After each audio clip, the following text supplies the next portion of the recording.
MacArthur வீலருங்கிற ஒருத்தன் பிட்ஸ்பர்கில் இருக்கிற 2 பேங்க்கு கொள்ளையடிக்க போயிருக்கான். கொள்ளையடிக்க போகிறப்போ அங்கே அவன் செக்யூரிட்டி கேமராவில் மாட்டக்கூடாதுன்னு சொல்லிட்டு அவன் மூஞ்சில் லெமன் ஜூஸ் அப்ளை பண்ணி போயிருக்கான்.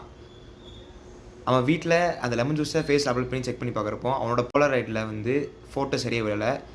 அதனால அவன் ஃபேஸ் சரியில்லை போல் அப்படிங்கிறத அவன் தப்பாக ஒரு நம்பிக்கை வச்சு அந்த பேங்க்லேயே கொள்ளையடிக்க போயிட்டான். போலீஸில் இருக்கிறவங்க எல்லாருமே வந்து கிறிஸ்டல் கிளியராக வந்து அந்த செக்யூரிட்டி கேமராவில் அவன் ஃபேஸ் ரிவீல் ஆயிடுச்சு.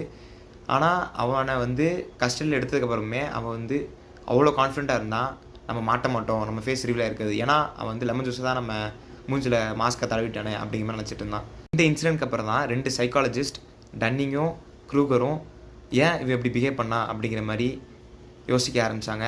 அப்போ தான் ஒருத்தர் எப்படி இவ்வளோ வீக்காக பெர்ஃபார்ம் பண்ணாலுமே அவங்க பண்ணது தப்புன்னு கூட அவங்களால கண்டுபிடிக்க முடியலையா, அந்தளவுக்கு அவங்கள யோசிக்க வச்சுது.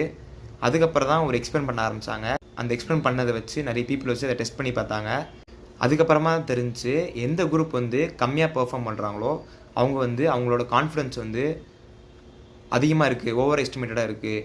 அதே மாதிரி எந்த குரூப் வந்து ஹையஸ்ட் பர்ஃபார்மன்ஸ் வச்சுருக்காங்களோ அவங்களோடது ஒன்று அக்யூரேட்டாக இருக்குது அவங்க பெர்ஃபார்மன்ஸ், இல்லை அப்படின்னா அவங்கள வந்து அண்டர் எஸ்டிமேட் பண்ணிடுறாங்க.